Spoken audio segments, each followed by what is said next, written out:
Saya itu heran kalau misalnya mendengar salah satu calon pemimpin yang punya visi atau punya misi untuk memberantas korupsi dengan cara meninggikan gaji, teman-teman. Saya heran. Ini adalah statement yang menurut saya nggak masuk akal sama sekali. Kenapa? Saya akan jelaskan di video ini. Kenapa meninggikan gaji tidak akan menghapuskan korupsi yang ada di Indonesia yang menjadi akar masalah sampai dengan hari ini, teman-teman. Oke, kita akan bahas lebih lanjut dan kita akan diskusi. Jadi gini, kalau menurut saya permasalahan korupsi itu ada di gaji, orang-orang yang duduk di kursi DPR, DPRD, pemerintahan, menteri sekalipun, teman-teman, tidak akan korupsi karena gaji mereka itu gede banget kayak gitu ya. Jadi gaji mereka itu mulai dari puluhan sampai dengan ratusan juta. Belum lagi yang ini ya, yang bisa dibilang dekat dengan pemerintah, dekat dengan petahana, dan dikasih duduk di jabatan-jabatan penting kayak misalnya di komisaris-komisaris perusahaan BUMN. Masih ada tuh yang korupsi, teman-teman, mentalnya. Buktinya aja Erick Thohir sampai waktu itu sempat menghapuskan beberapa perusahaan yang sakit, teman-teman. Jadi ada banyak banget anak-anak perusahaan yang tidak sehat.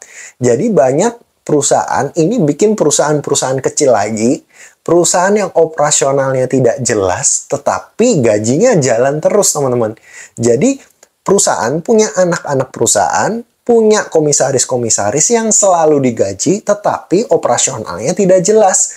Hasilnya apa, keuntungannya apa juga tidak ada. Yang penting mereka digaji terus, disubsidi terus dananya dari pemerintah, dan tidak menghasilkan sesuatu sehingga keuangannya minus. Keuntungannya yang menjadi komisaris adalah orang-orang terdekat petahana dan akhirnya mereka mendapatkan gaji, pemasukan dari situ. Mereka nggak peduli perusahaan ini mau sehat, mau tidak, teman-teman. Ini adalah salah satu mental yang harus kita buang jauh-jauh. Kalau misalnya kita mau membuat Indonesia menjadi lebih besar lagi. Saya rasa gaji tidak selalu menjadi alasan utama kenapa orang korupsi, teman-teman. Jadi, semakin besar gaji kalian, akan semakin tinggi gaya hidup kalian, akan semakin banyak kemauan kalian, teman-teman. Jadi, semakin besar gaji orang, belum tentu orang ini tidak korupsi loh. Bisa jadi dia korupsinya lebih besar loh, kayak gitu. Kita sudah ngelihat histori dan sejarahnya sudah sangat banyak. Mau katakan siapa saja yang pernah korupsi. Menteri pernah banyak waktu itu. DPRD, apalagi kayak gitu. Habis itu DPR, anggota DPR. Habis itu juga kepala-kepala daerah. Banyak sekali yang korupsi, teman-teman. Gaji itu tidak selalu menjadi permasalahan. Memang meninggikan gaji PNS itu it's okay ya, teman-teman. Tapi apakah itu menjadi kuncinya untuk orang tidak korupsi? Belum tentu, teman-teman. Nah, jadi saya bingung kalau misalnya ada statement dari calon pemimpin yang selalu fokusnya itu pada meninggikan gaji nih. Jadi siapapun calon pemimpin, dia selalu janjinya, saya akan meninggikan gaji. Tujuannya apa? Supaya untuk mendapat suara-suara dari PNS-PNS kan. Tujuannya itu, supaya kita nanti dapat gajinya lebih tinggi.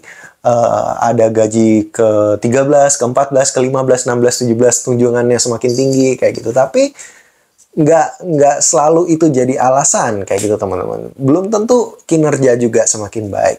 Jadi apa solusinya untuk memberantas korupsi di Indonesia?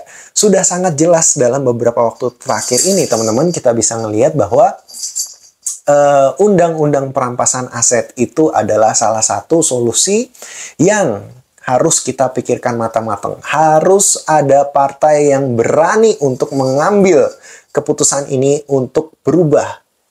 Kalau misalnya orang-orang yang korupsi ini tidak takut untuk masuk penjara. Kenapa sih? Karena mereka ketika mereka sudah keluar dari penjara, mereka masih punya harta yang banyak. Uangnya sudah diputar lagi, uangnya udah dicuci lagi. Ketika mereka di penjara 1-2 tahun lah katakan, mereka keluar tuh masih jadi orang kaya loh, teman-teman. Nah, ini yang menjadi akar permasalahan. Kenapa di Indonesia itu korupsinya nggak pernah hilang.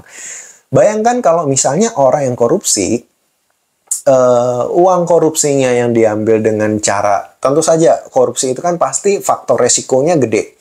Orang menantang resiko. Tapi kalau misalnya endingnya dia akan jadi orang kaya, orang berani loh masuk penjara 1-2 tahun, yang penting keluarnya kaya raya.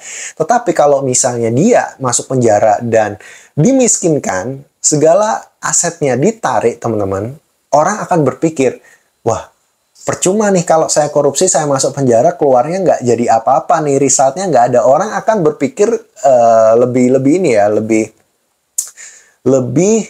logik. Oh ya, kalau misalnya saya korupsi, saya akan percuma, sia-sia gitu. Lalu ada juga yang berkata bahwa kalau misalnya hukum mati, oke nggak kayak gitu. Hukum mati untuk terpidana korupsi itu sangat oke, tetapi ada kelemahannya, teman-teman. Jadi bayangkan kalau misalnya Anda dijebak. Nah, ini teman-teman, kalau misalnya Anda dijebak, apalagi di dalam dunia perpolitikan, jebak-menyebak itu adalah suatu budaya ya, teman-teman.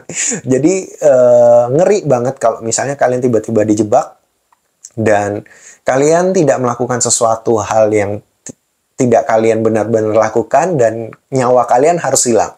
Tidak ada waktu untuk membuktikan bahwa kalian tidak bersalah, teman-teman. Nah, ini adalah bisa dibilang kelemahannya dari hukum mati kayak gitu. Jadi ketika udah orang dihukum mati, kita nggak benar-benar tahu apakah orang ini benar-benar bersalah atau enggak, karena banyak terjadi ya teman-teman di dunia ini, ketika orang sudah dihukum mati ternyata berapa tahun kemudian ada fakta-fakta dan bukti-bukti yang membuktikan ternyata sebaliknya, teman-teman. Tapi ketika itu sudah terbuktikan, nyawa orangnya udah nggak ada lagi, teman-teman. Sudah nggak bisa balik lagi kayak gitu. Apalagi banyak orang berkata bahwa nyawa itu adalah kehendak Tuhan. Masa kita mendahului kehendak Tuhan. Nah, itu sih. Jadi saya ngerasa juga walaupun hukuman mati ini sebenarnya adalah hukuman yang memberikan efek yang cukup seram untuk orang-orang yang korupsi di Indonesia, tetapi saya rasa masih banyak kelemahannya. Tapi yang paling masuk akal adalah mengambil aset orang-orang yang korupsi. Nah, itu adalah hal yang masuk akal. Kenapa? Karena ketika orang korupsi, dia ambil semua asetnya, dia harus mulai lagi dari nol, teman-teman. Mulai lagi dari nol itu tidak gampang, teman-teman. Jadi, saya ngerasa itu akan memberikan efek yang cukup menakutkan ya teman-teman bagi orang-orang yang korupsi. Kalau misalnya mereka hanya masuk penjara, tetapi ngelihat keluarganya tetap kaya, habis itu juga ngelihat anak-anaknya masih bisa menikmati hasil korupsinya, saya rasa orang akan tetap korupsi. Orang akan mengambil resiko masuk penjara dan keluar menjadi tetap orang kaya, teman-teman. Keluarga mereka akan tetap kaya. Tapi kalau misalnya semua hartanya diambil ketika mereka korupsi, orang pasti akan berpikir, wah, saya korupsi buat apa kalau nanti saya juga jadi miskin? Percuma saya mengumpulkan harta banyak-banyak. Dan kalau misalnya terjadi memang kesalahan di dalam proses peradilan dan ternyata setelah vonis dinyatakan bersalah kayak gitu, banding, bersalah lagi kayak gitu. Tapi ternyata setelah peninjauan kembali terbukti, oh ternyata orang ini di set up, dijebak, dan ternyata ada loh ternyata yang mengakui bahwa oh ternyata sebenarnya dia ini nggak melakukan gini. Itu hartanya masih bisa dikembalikan, teman-teman. Tapi kalau nyawa nggak bisa kan. Nah, itu dia. Jadi, saya ngerasa kalau misalnya calon-calon pemimpin kita mau serius Indonesia terbebas dari korupsi, jangan ngomong doang. Saya berharap ada partai-partai, pemimpin partai yang berani untuk mengambil keputusan bahwa, ayo, undang-undang perampasan aset harus disahkan, harus dijalankan, supaya ini bisa berjalan dengan baik di Indonesia. Siapa yang korupsi, ambil asetnya. Kayak gitu. Apalagi pembatasan uang kartal itu juga penting. Jadi ketika orang dibatasi uang tunainya, kita akan lebih gampang untuk menelusuri dana-dana, kemana aja sih aliran dana gitu. Jadi kalau misalnya mau ngambil tunai di bank-bank itu dibatasi. Kayak gitu. Jadi supaya kita bisa tahu, kalau misalnya ada rekor digital, itu akan semakin penting ya teman-teman. Jadi orang bisa semakin tahu, pengawas-pengawas keuangan bisa tahu, oh ini aliran dananya kemana nih. Oh ini kalau misalnya pencucian uang larinya kemana nih. Tapi kalau misalnya tidak dibatasi uang tunai, wah itu udah hilang tuh. Jadi tarik uang tunai segede gaban, misalnya berapa miliar, udah, habis tarik tunai nggak ada record lagi. Uangnya mau kemana, hilangnya kemana, diputar ke bisnis apa, itu nggak akan tahu, teman-teman. Nggak bisa ditelusuri. Jadi dua hal yang tadi saya sampaikan, perampasan aset dan pembatasan uang kartal itu adalah dua poin utama kalau misalnya kita mau menghilangkan korupsi di Indonesia. Nah, saya berharap di waktu yang akan datang, khususnya di pemilu ini, jangan cuma janji-janji aja memberantas korupsi. Harus ada partai-partai, ketua partai, dan juga koalisi-koalisi yang mau sepakat untuk merubah kebiasaan ini di Indonesia, teman-teman. Saya tahu bahwa perpolitikan Indonesia itu sangat-sangat mahal, teman-teman. Kenapa nggak dijadikan digital juga kayak gitu loh? Jadi sehingga itu menurunkan biaya kampanye di Indonesia. Karena kan salah satu alasan kenapa orang korupsi itu biasanya anggota DPR atau caleg-caleg kayak gitu, teman-teman. Karena biaya untuk kampanye itu mahal. Nah, berarti kan yang harus dirubah adalah biaya kampanye yang murah. Gimana caranya biaya kampanye bisa murah? Masuklah ke digitalisasi, bikin peraturan yang ketat tentang kampanye, jadi supaya biaya kampanyenya nggak mahal, teman-teman, supaya kampanye bisa menjangkau banyak orang tetapi lebih murah. Salah satu alasannya digitalisasi, ya gitu. Jadi ide-ide seperti ini yang harus kita lakukan supaya Indonesia tuh bisa berubah, dan Indonesia itu nggak selalu orangnya selalu korupsi terus.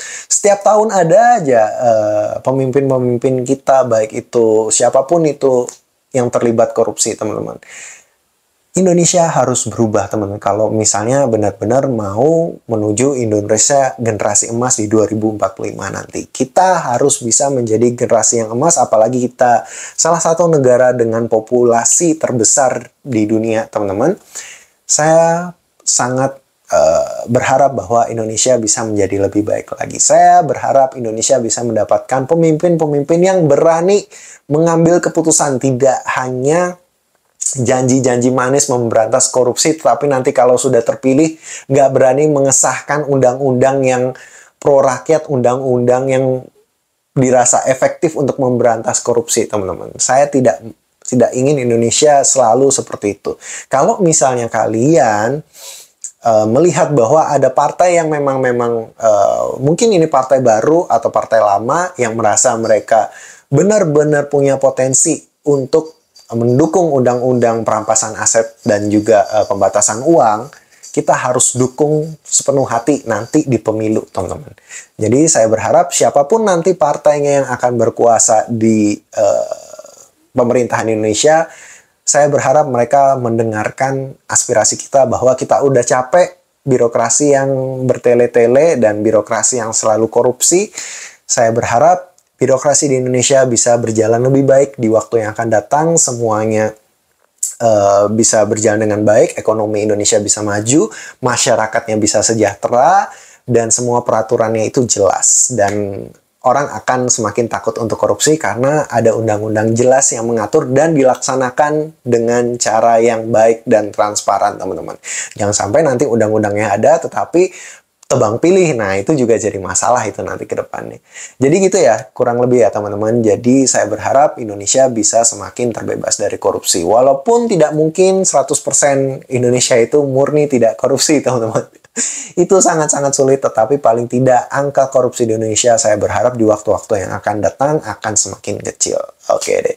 Jadi itu dia sharing saya ya, teman-teman. Jadi korupsi itu tidak selalu masalah di gaji, teman-teman, tapi juga masalah di mental, masalah di prinsip, masalah di peraturan. Kalau peraturannya tidak jelas, ada celah di situ, maka orang akan ngambil risiko untuk melawan peraturan ini, teman-teman. Jadi kalau misalnya boleh saya rangkum, pertama peraturannya harus jelas. Kalau peraturannya ini jelas, keras, dan disiplin, itu akan membuat habit dan behavior masyarakat berubah, karakter berubah, mental juga berubah. Jadi jangan kita berharap mental orang Indonesia tuh berubah dulu, teman-teman. Tapi harus peraturan yang jelas dulu, baru ini nanti akan memaksa mental orang untuk berubah mengikuti peraturan yang jelas. Jadi bisa dibilang ini kayak budayanya ini ya, budaya Bank BCA. Jadi dipaksa, terpaksa, terbiasa. Nah, kayak gitu. Jadi kalau misalnya mau berantas korupsi dimulai dari peraturannya dulu nih, harus jelas. Oke deh, gitu ya kurang lebih